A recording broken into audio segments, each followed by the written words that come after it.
It's time to unbox the Brunner yoke. The box is rather large.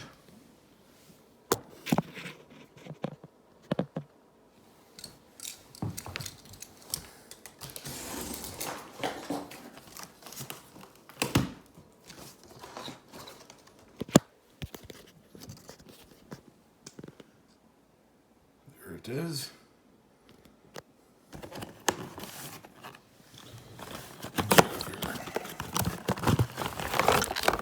Power adapter. That thing is enormous.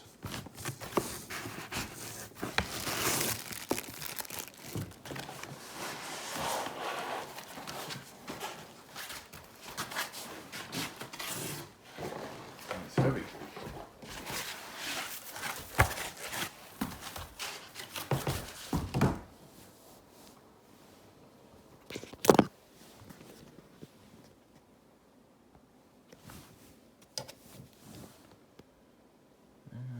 Is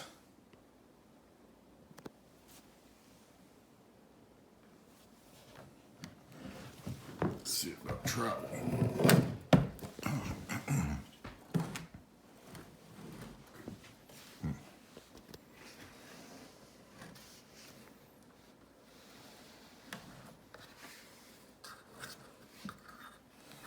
Good grief.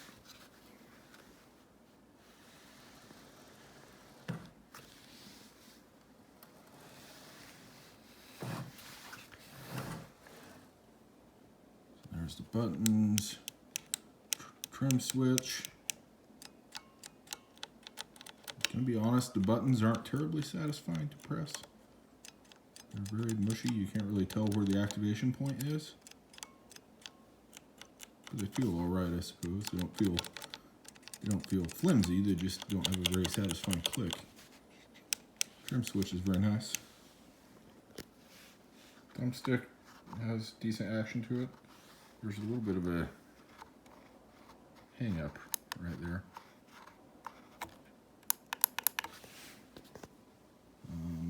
Let's see. So, some protective film on there. I'll leave that there because I've got to take this to the shop and work on it to get it mounted. 480-degree rotation, of course.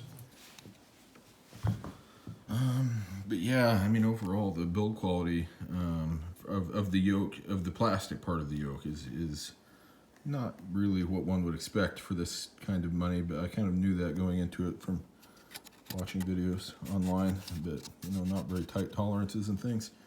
The honeycomb is actually built quite nice in comparison. Again, as far as this part goes, this is built like a freaking tank. Big old hunk of metal and crap. Let's see. So a little display there. You can read out different information. And there's the back.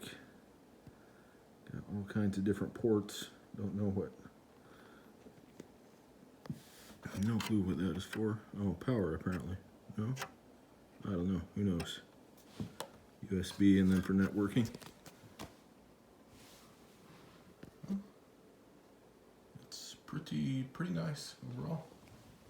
Curious. One final thought. Why does nothing ever come with a manual anymore? Like, look at this.